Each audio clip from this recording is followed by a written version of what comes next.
So good evening, everybody. Welcome to not Gleebooks, but once again, welcome to the Gleebooks online portal.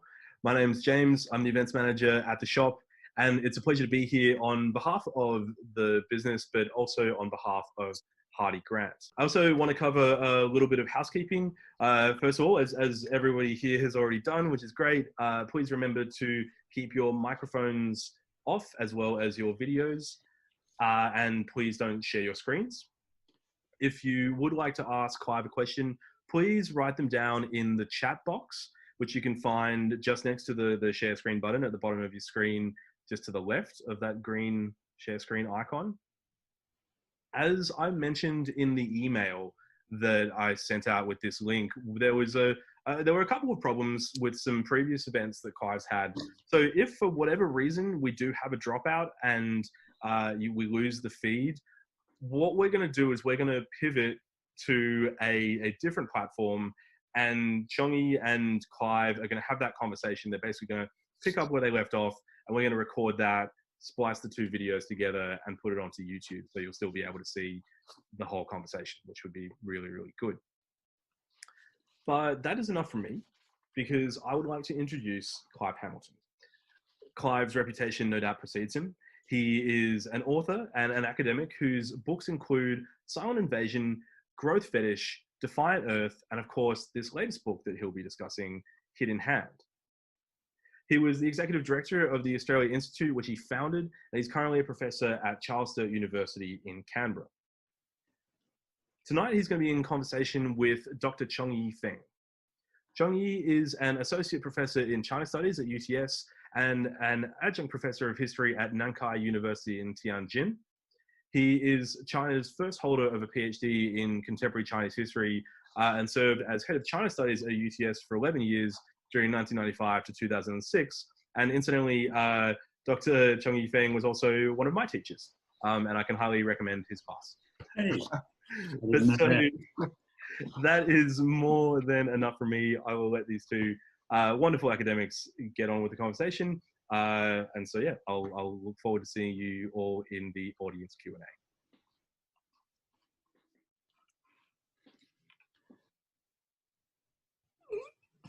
Good evening, Clive.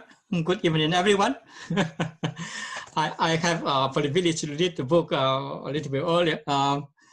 I have read this book, Hidden Hand, with tremendous enthusiasm and joy.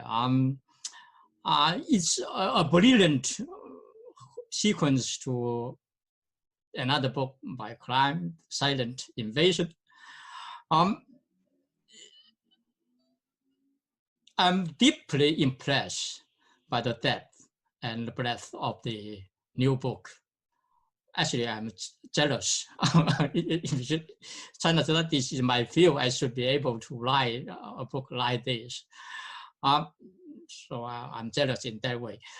Let us begin with the title of the book. The CCP leadership do not always hide their objective and ambition to shape the international order to their advantage, as demonstrated by many of their militant statement, document, and aggressive actions. Why do you choose the title, Hidden Hand? Do you want to highlight the fact that the CCP apologists or supporters in the West have tried to obscure or cover up the threat of the CCP to date? Why do you choose that title? Good question, Chongyi. Titles are always difficult, and I have to say that between my co-author Marika Olberg and Hardy Grant, we went through a lot of potential titles, and curiously, just as a kind of side note, the German translation of the book came out about 6 weeks ago, and the German publisher had to choose a title, and apparently the direct German translation of hidden hand really doesn't work. It means something really quite different. It's more like sleight of hand or something like that.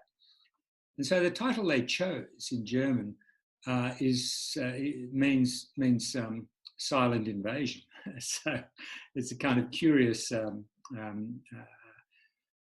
proceedings. But in the end, we thought it was a good title because it reflected the way in which the Chinese Communist Party does have a really extensive program of covert influence operations in the West. And by the West, we mean North America, US, Canada, and Australasia, although we don't talk too much about Australia, and of course, Western Europe, the major countries there. And it's very interesting because in the last months, we've seen a really aggressive form of diplomacy coming out of Beijing. I think they're kind of quite panicking because of the way in which COVID-19 has caused a huge kind of collapse in support for China, the CCP around the world. And they've adopted this program of wolf warrior diplomacy, which is really, I mean, in some countries like France, for instance, and Sweden, it's very, very aggressive, very insulting. I mean, the ambassador in Sweden said that, what was it? For our friends, we have caviar. For our enemies, we bring shotguns.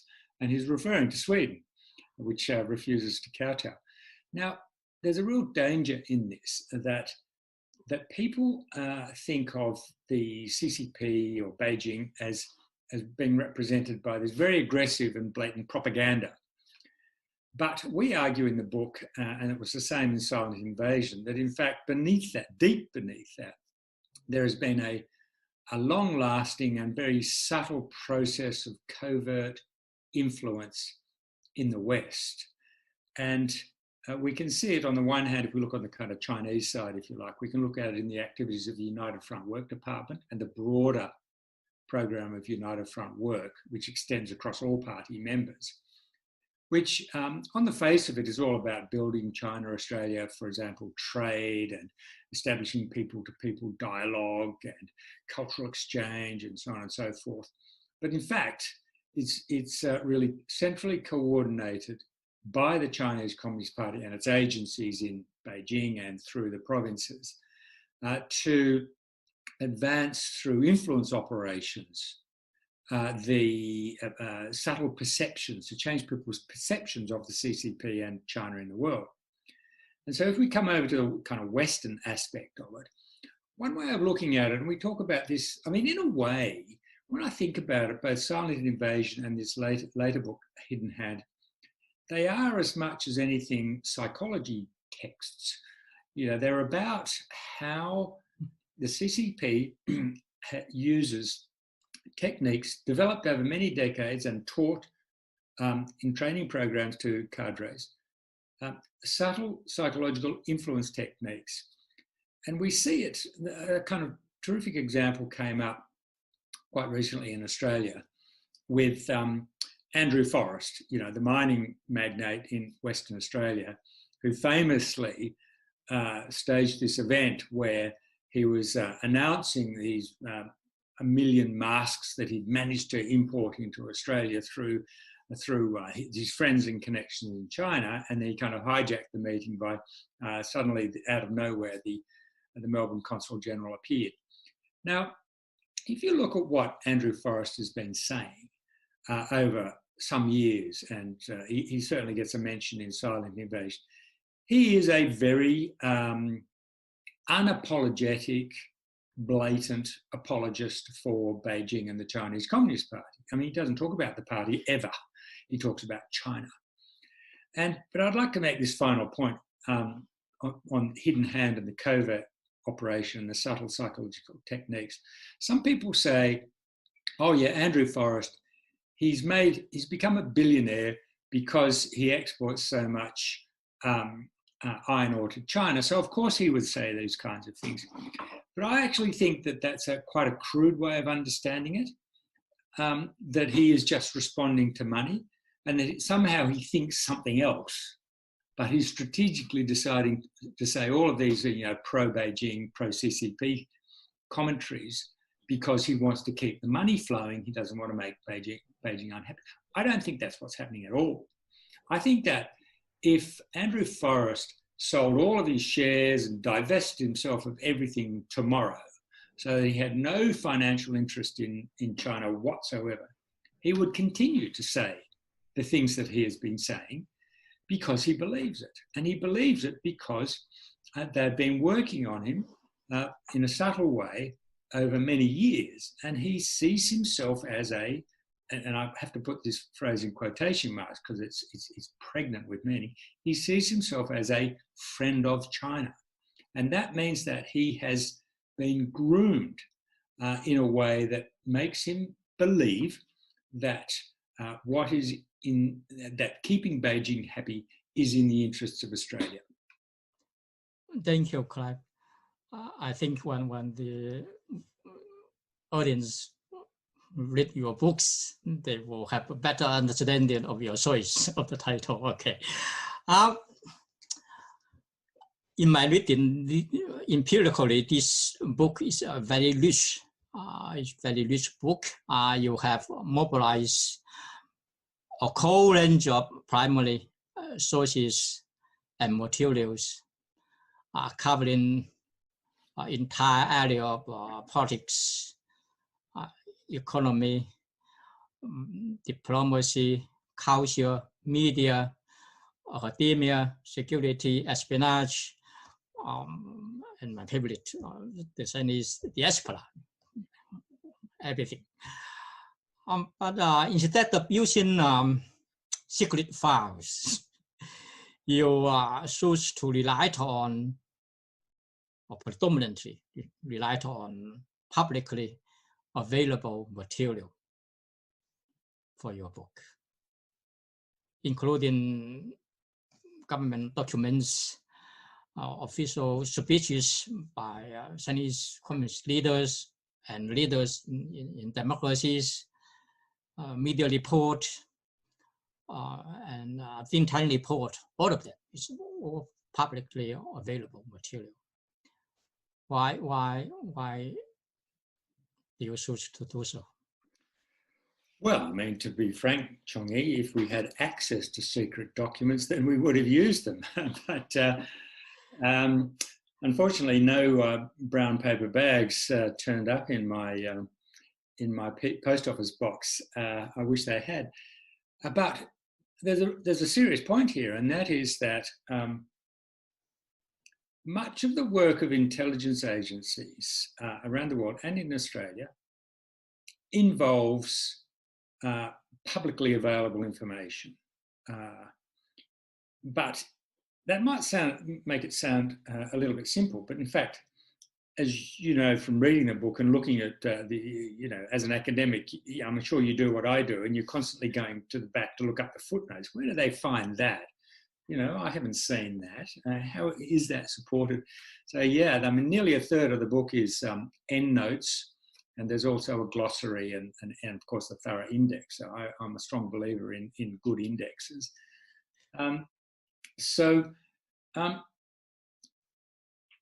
There is a vast amount of information available if you know where to look.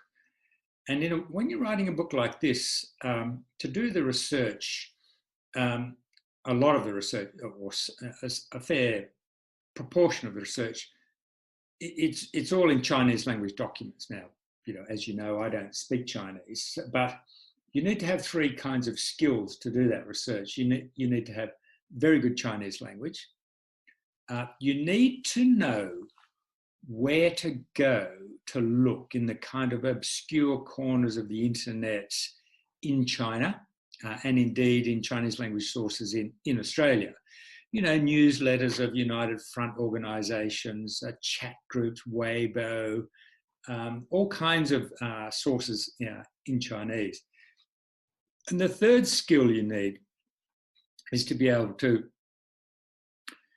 have a thorough understanding of how the Chinese Communist Party works. For example, how the United Front system works. when you have those three, the Chinese language, the suitable research skills, and the understanding of the CCP, it's amazing what you can find on the internet. Now, Marika Olberg, my co-author, she's a sinologist with superb Chinese language skills, so she can do that well. I can't do that well. So for the parts of the book where I was the primary researcher, I relied very heavily on a couple, and in fact one mainly, brilliant Chinese-Australian researcher who went to all of those places, knew where to go to look, and knew how to understand it. And so a lot of the sources are Chinese language sources, and they're not secret, but not many people know about them. Not many people know where to go and look, and not many people know how to draw it together into a complex picture that can be converted into a narrative for not only for lay people to read and understand, but also for people who are experts in the area to read and then go and check those footnotes to make sure that they are credible. I might just add one other thing. One of the reasons why we want to be so thorough with our footnoting was to minimize the chance of getting sued. You know, when you work in this area with lawfare, which the Chinese Communist Party mobilizes, and particularly with my experience with Silent Invasion, where publisher in Australia dropped the book at the last moment, and then I couldn't find a publisher until finally I found Hardy Grant. When publishers are afraid of lawfare suits against them, you have to be very diligent and meticulous in footnoting so that what you say is not only factual, but there are references there that people can follow up and satisfy themselves that the source is good. Thank you again. Actually, when you rely more on the publicly available material, you do have another advantage there. That's you are not speculating, or you will not be accused as engaging in speculation. Material are there, the evidence are there, so you can check.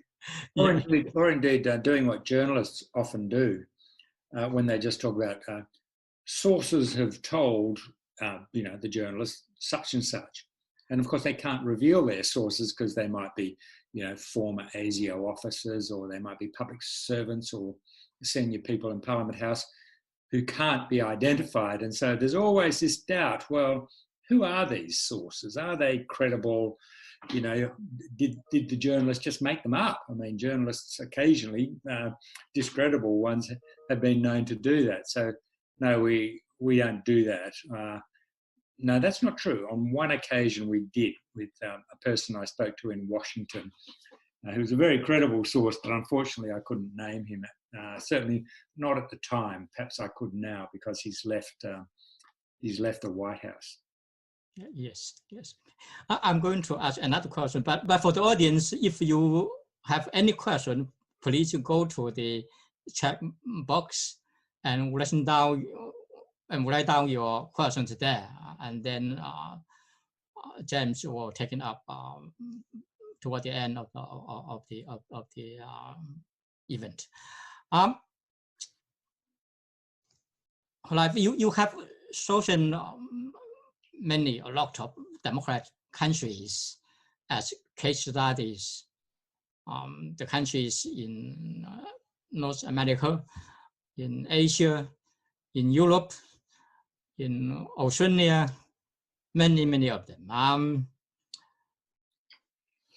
With some solid evidence, you have argued convincingly that the CCP United Front operations have been very effective in showing discord among democracies around the world, and playing one against the other. I'm wondering why democracies around the world, the material liberal democracies in particular, have not been able to form an alliance of democracies to confront the communist China. Do politicians or other elite in those democracies really take the core values of human rights, democracy, and rule of law seriously? Well, I think that's in a way that's the most important geostrategic question of the age. I think there are kind of a number of angles to this. One, of course, is the presence of Donald Trump in the White House, which has to be really right up front. I mean, he's this kind of paradox. On the one hand, after a series of presidents who have wanted at times to push back against Beijing, but have been persuaded not to do so, Trump comes along with his populist bandwagon and starts a serious pushback. I mean, we know that Trump is, will abandon that at the drop of a hat. I mean, if he thinks being friendly with Xi Jinping will win him the presidential re-election, then he'll do it. I mean, he's completely cynical. I mean, he doesn't really believe in anything except his own power, a bit like the Chinese Communist Party. And so he came into power explicitly wanting to withdraw the United States from much of its global engagement. And that was devastating to the unity of the Western alliance in developing the capacity to push back against the CCP. And so it's really played into Trump's position of undermining the alliance, of attacking NATO, of alienating Europe, of doing all kinds of things, has been brilliant for the CCP. And in fact, I'm pretty confident in saying that if the Chinese Communist Party had a vote in November in the US presidential election, they would vote for Donald Trump. Because Biden, although he has his own very checkered history with China, but if Biden were president and were pushing back, and I think he would because the Democrats are as determined as the Republicans, but if Biden were to push back in a systematic way, a strategic way, and one that drew the Western alliance back together again, this would be a far greater threat to Beijing than Donald Trump, with his whimsy, his inconsistency, and his predilection for alienating allies. So that's the first factor. The second factor is the Chinese Communist Party has worked very effectively at undermining the alliance. This is probably most obvious in Europe, and the way in which it has effectively managed to exploit divisions within the European Union to divide nations of the South. I'm thinking particularly of Italy and Greece, so that they become far more sympathetic to China, to the point where Italy signed a Belt and Road Agreement, the first Western nation to sign it, and Greece has basically acted as a spoiler in the European Union, destroying the unanimity of EU resolutions criticising China on human rights violations. But you mentioned something very, very interesting, Chong-Yi, about the commitment or otherwise of Western democracies to human rights and democratic practice. And I think this is a real problem, because I think in many Western countries, certainly in Australia, most people have become very complacent about the rights that they enjoy. I mean, the tremendous privilege of being in a democracy and having our universal human rights protected, and having the privilege of being able to participate in electing governments for all of the problems with, elective democracy, of course. But I think many, many people have just become complacent, have forgotten what a privilege it is. And the Chinese Communist Party comes along and it's undermining those rights. I mean, that's why we have this new foreign interference law. And no one in Australia understands that more deeply and passionately than pro-democracy Chinese Australians like yourself, as well as the Uyghur community, the Tibetan community, and of course the Hong Kong community in Australia. That, I mean, in a way, the foreign interference law is for them to protect their rights, because they're the ones who live in fear of the intrusions and the retaliation that they know the Chinese Communist Party can carry out against them in a democratic country far away. So I think we're in the process of a great awakening, a kind of understanding, led by Australia, curiously, but also in Canada. And I think this is now starting to be followed in the United Kingdom and some elements of the United States, that democratic rights and the protection of our human rights is something very precious that we can lose. And there are powerful forces that want to take them away from us. So I hope that we, as citizens of democratic countries, can wake up to that in time and really fight to defend the rights that are now under attack. Thank you. Let's now turn to the theoretical or analytical framework of your book. At a very young age, I received my education in China from the Chinese Communist Party, the CCP. That diplomacy is an extension of domestic politics. Your book seems to confirm that this CCP proposition, although the CCP does not like you at all. But you seem to confirm this proposition. You devote the first 2 chapters of the book to the analysis of the nature and ambitions of the CCP. Especially you present the unique nature of the Leninist party. So therefore, we can see from the book that the CCP, unlike a normal political party in the West, as we know, the CCP set up department like the Commission of Military Affairs, the Commission of Political and Legal Affairs, the Department of Propaganda, of course, the Department of United France, all set up for life and death of fight. To me, the core belief of the CCP, if not the only belief of the CCP, is power. It's the monopoly of political power. And they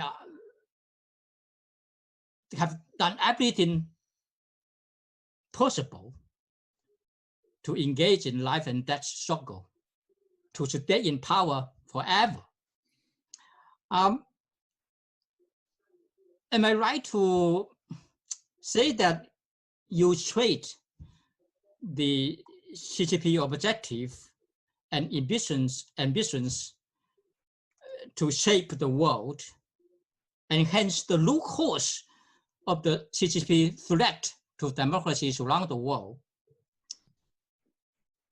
back to the nature of this party state, of this communist regime? Yes. That's a very interesting comment. Particularly, you're prefaced by saying that you received your education in China, and it was very much overshadowed by the party's perception of history, of the world, and the role of the state and the party. You see, I think that we've been lulled into this view that China underwent this transformation under Deng Xiaoping, and opened up the Chinese economy and, to a degree, Chinese society to some kinds of Western ideas, a kind of constrained capitalism. That's actually is a kind of Leninist capitalism. And we've forgotten.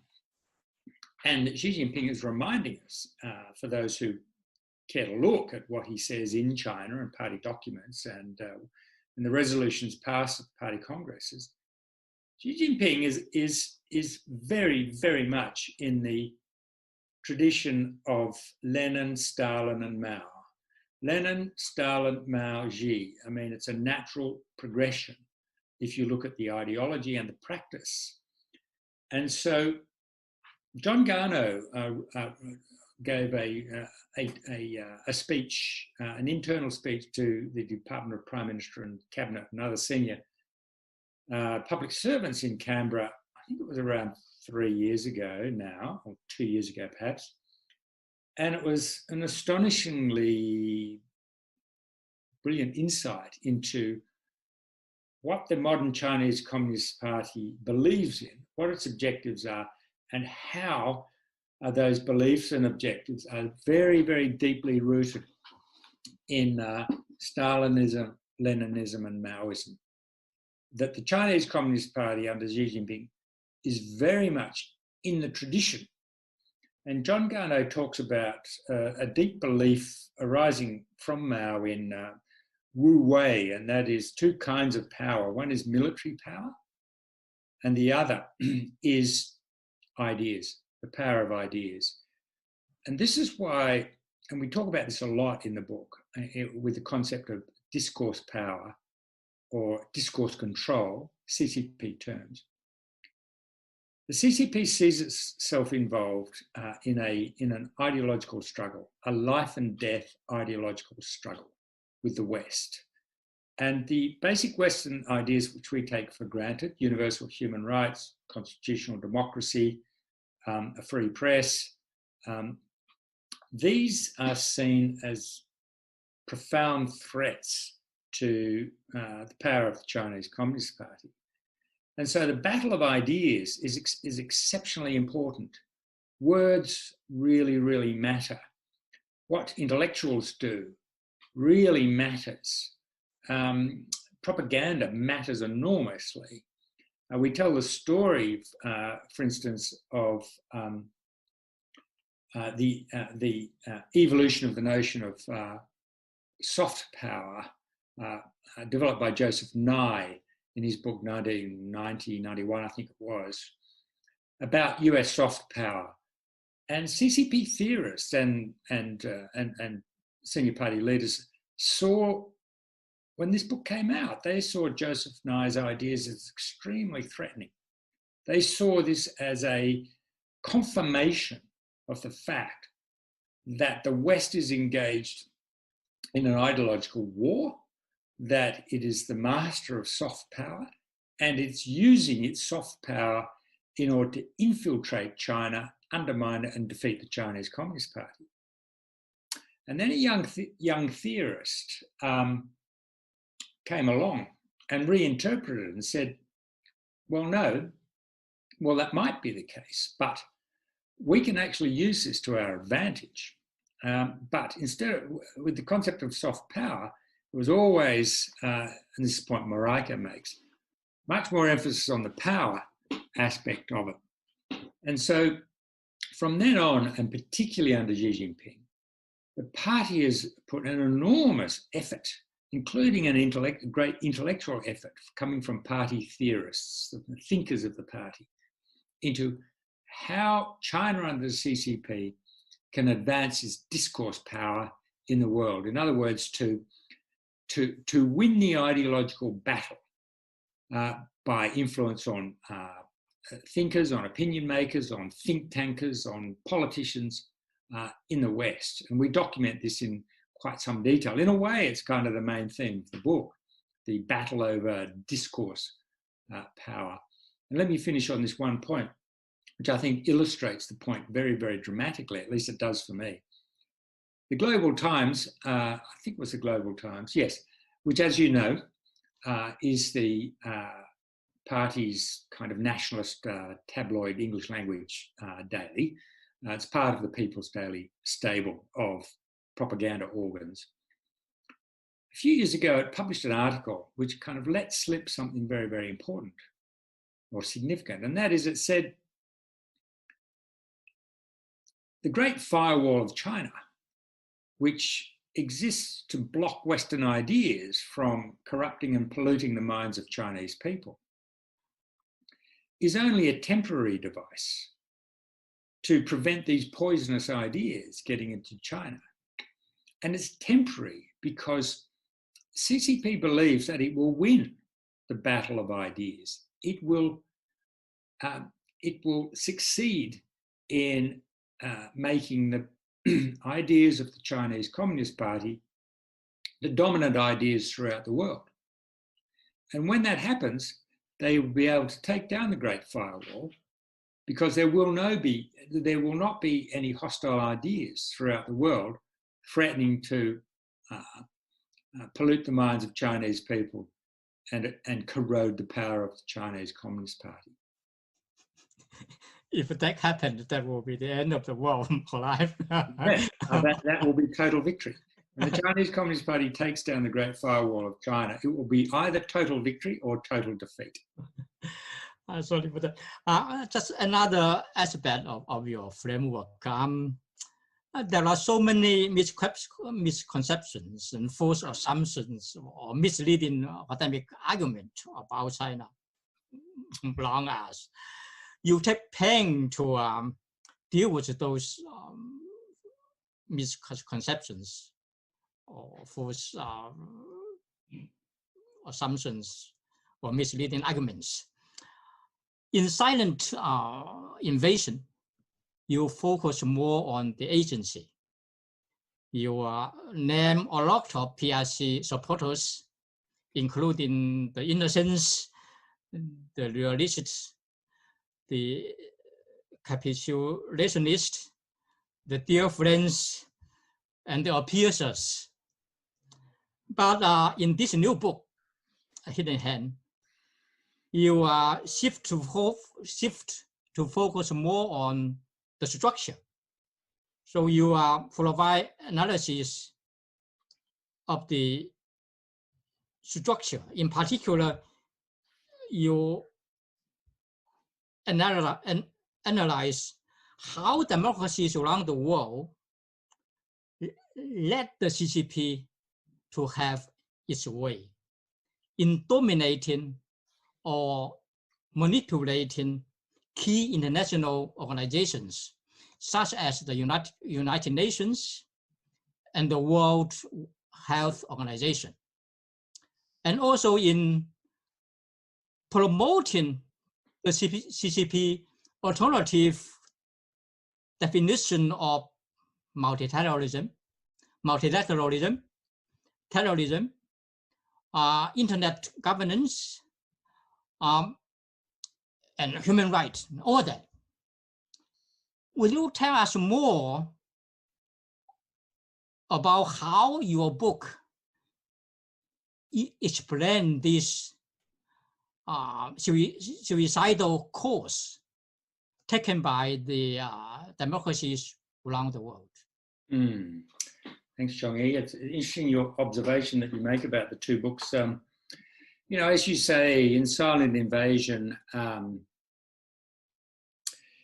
you know, it was a much more granular analysis of CCP influence in Australia. I mean, you know, we could have written a Hidden Hand for the United States, a separate book, you know, of equal length for Canada, one for UK, one for Germany, etc., one for Sweden. Sweden's a very interesting case study. Sweden's one of the few countries that's decided, no, we've had enough. We're not going to be bullied. And so that's why taking that granular look, I'm really fascinated in why various people, influential people belonging to the elites, wittingly or unwittingly, mostly unwittingly, speak out and act in favour of the Chinese Communist Party. I mean, of course, they don't see it that way. They talk about how we have to, have good relations with China and the Chinese people. And so you're right. I was very interested in trying to categorize the kinds of people and the kinds of arguments that they use, because I actually see them as very, very dangerous, because they are undermining democracy and basically throwing pro-democracy Chinese Australians under a bus, which is why it annoys me so much that the accusation is made of racism and xenophobia, when in fact, the biggest victims in Australia of the CCP are Chinese Australians, as you very well know, Chong-Yi, from your own experience. And so I did classify them into those groups that you mentioned: the innocents, the realists, the capitulationists, and dear friends, and the appeasers. And I named a bunch of people within each category and explained what they said and what their links are, and perhaps speculated on why they might be saying those things, and why they are so often quoted favourably in the Chinese Communist Party media. Why is it that when the People's Daily or the China Daily or Xinhua or indeed the Global Times wants a Westerner to endorse Xi Jinping's latest policy, why do they go to those people and quote them?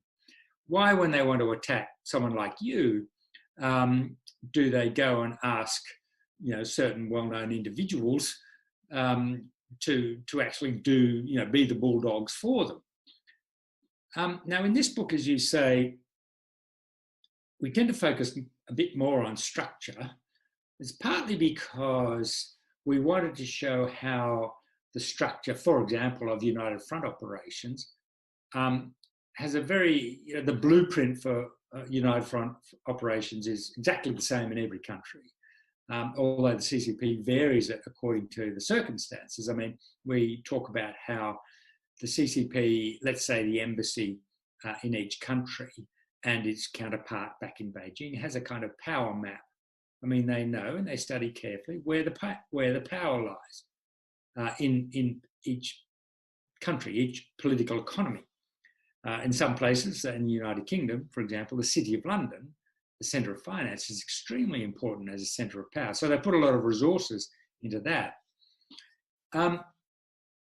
So we wanted to look at the structural aspects, but also the modus operandi of the CCP influence operations, say United Front operations understood in the broad.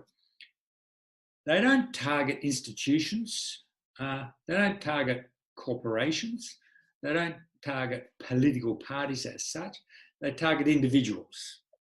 It's always individuals who are the people that they aim their activity at and apply these psychological techniques to turn them from neutrals or even enemies, but neutrals into friends of China. And it's also the case in the book. We do that quite a lot. Canada is a case in point. I mean, why is it, for instance, that China is the only country in the world that would bother sponsoring and holding a cocktail party at the province of British Columbia's annual gathering of mayors? I mean, why would you bother? Why would you bother inserting influence into the annual meeting of mayors of all of these little towns and big cities throughout British Columbia? And it's because some of these people are influential. The mayor of Vancouver, for example, is an influential political player in all kinds of ways. Kind of approve developments, can be an important player in the Liberal Party in Canada, may well go on to enter federal politics, has an excellent network of people. So mayors are very, very important people as targets for the CCP's influence operations.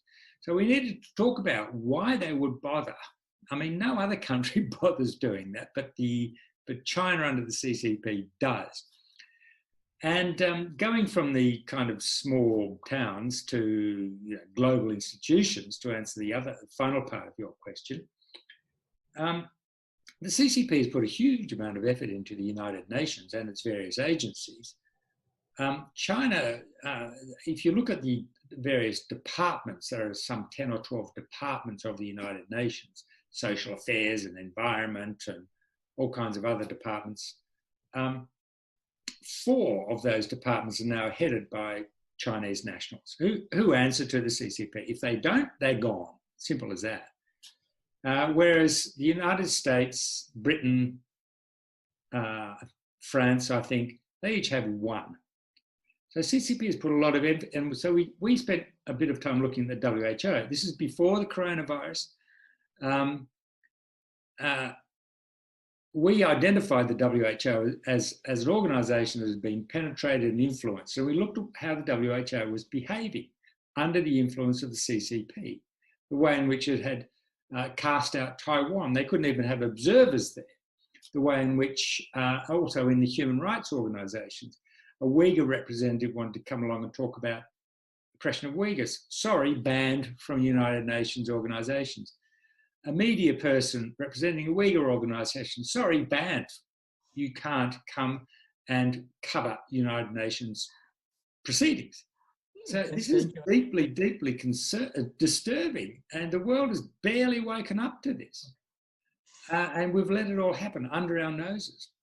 So we hope that by explaining this, I mean, fortunately, the WHO really shot itself in the foot over COVID-19. I mean, it's caused itself enormous reputational damage by basically reproducing CCP propaganda on the COVID-19. I mean, disgraceful behaviour. I mean, those people knew that what they were saying was medically incorrect. For example, when WHO said there is no evidence of community transmission of this new coronavirus, those experts knew that was incorrect. And in fact, they have admitted it. And yet there were official WHO press releases going out said, don't worry, we've been told and we believe and are reproducing this claim that there is no community transmission of COVID-19. And as a result, I mean, people all around the world, governments and agencies, take WHO advice very, very seriously indeed. And so they heard this and said, oh, okay, we probably don't have to worry too much. Well, what a catastrophic decision that was by the WHO to basically reproduce and endorse Beijing's propaganda on the coronavirus. I mean, this stuff really matters. Thank you very much, Clive. It seems we are running out our time. I still have some questions to ask about, but I think I have to turn to the audience now. I see many questions already put in the chat box. James? Sorry, I had myself muted. So Larry Waldenberg asked, if China is so aggressive, how should we relate to China in view of our economic dependency on them? Well, thanks, Larry. This is the big one that everybody's trying to wrestle with. You know, clearly, we are going to have a strong and deep economic relationship with China for a long time. And, you know, everybody wants a harmonious, sustainable economic relationship with China. It's in our interests and it's in China's interests. You'll notice, incidentally, when the ambassador was threatening to punish various industries in Australia, he did not mention iron ore. That's because China's very dependent on Australian iron ore.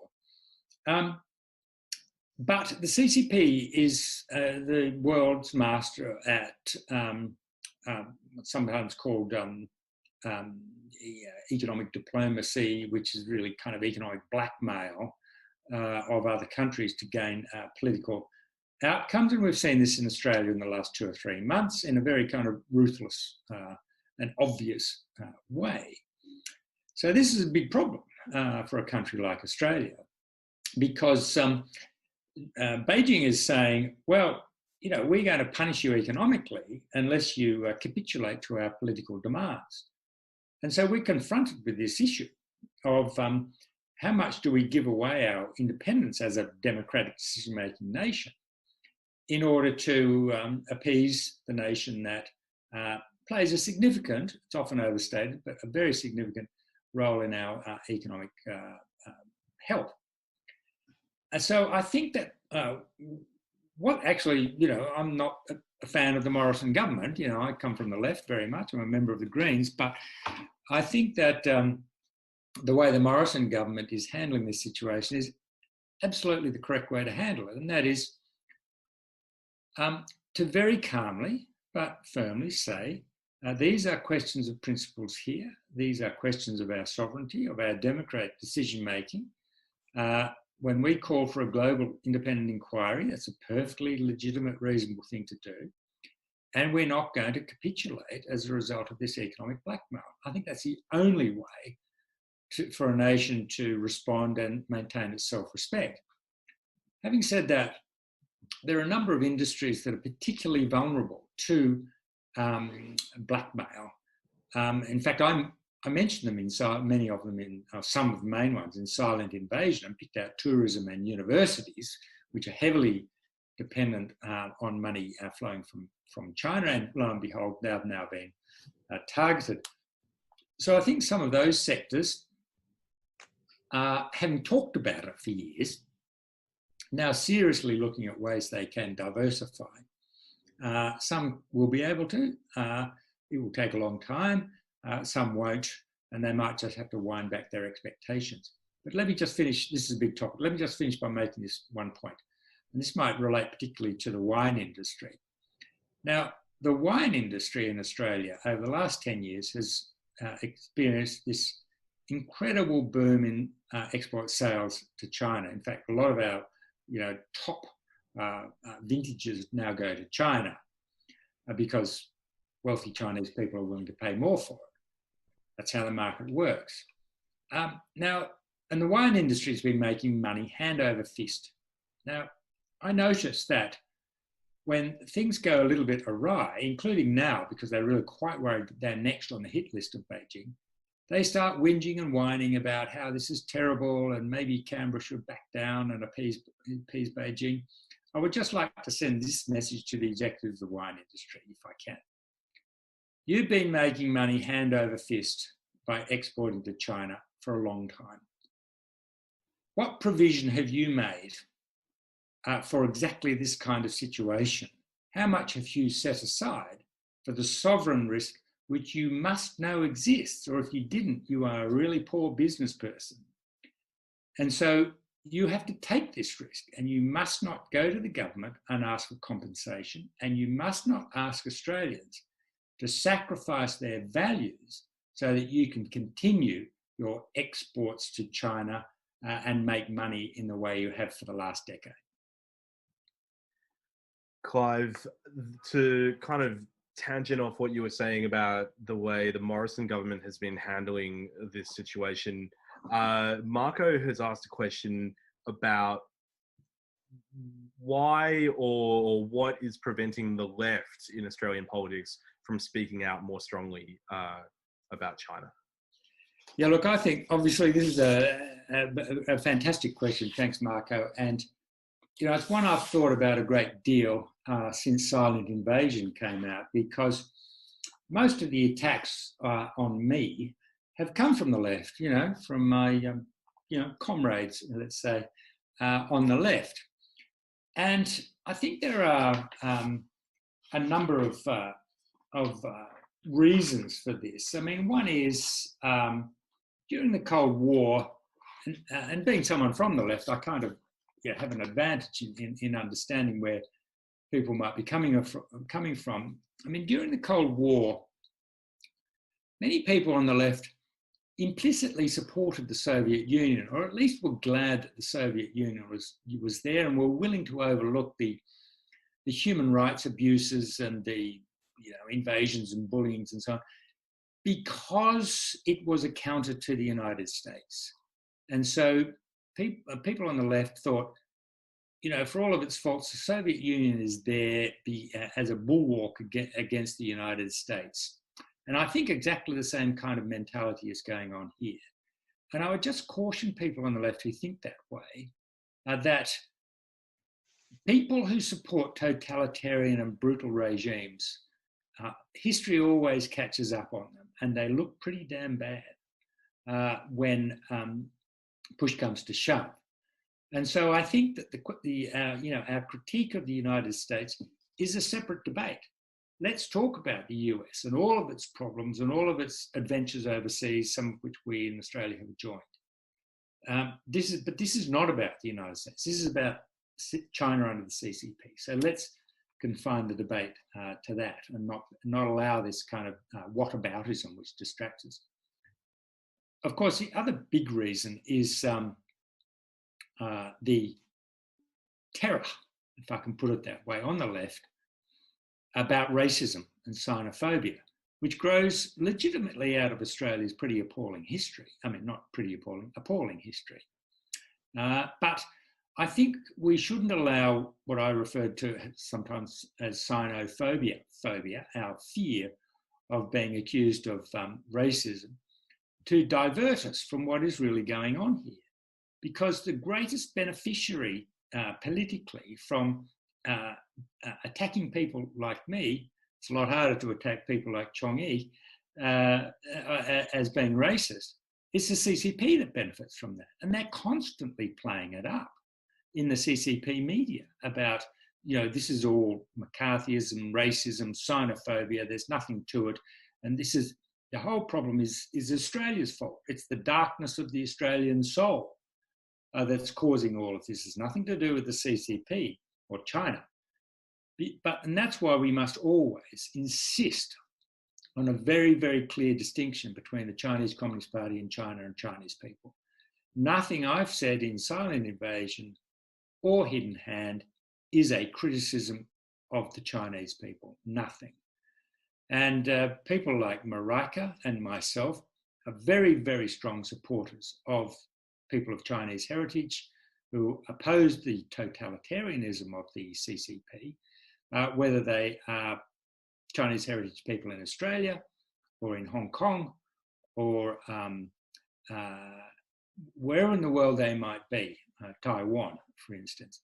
So I think really people on the left have got to get over this and mature a bit and understand the nature of the political situation that we confront and not be afraid. I mean, the tankies, you know, the kind of, I love this phrase, it's kind of the far left activists on Twitter who engage in a kind of performative wokeness. You know, I can be more anti-racist than you. And as a result, they really just become apologists for the CCP. And this is a disgrace. And we really must stand up to totalitarianism and not be distracted by this accusation of racism. Clive, there are so many more questions in the chat, and I might just take a bit of a snapshot of those so that maybe we can get to some of them some other time. But in the meantime, I think that unfortunately that's all the time that we have for this evening. So look, if you have found this talk interesting, everybody, Clive's book, A Hidden Hand, it is on sale. I've been flicking through it just before we started the event. It's absolutely fascinating. There are so many different angles that Clive and Marika have investigated. I really recommend it. Chong-yi, Clive, thank you so much for joining us this evening. It's been a really great conversation. So what I'm going to do now is I'm just going to unmute everybody to just applaud Chong-yi and Clive for this excellent conversation. Thank you. Okay. Thanks, Chong-yi. Thanks, everybody.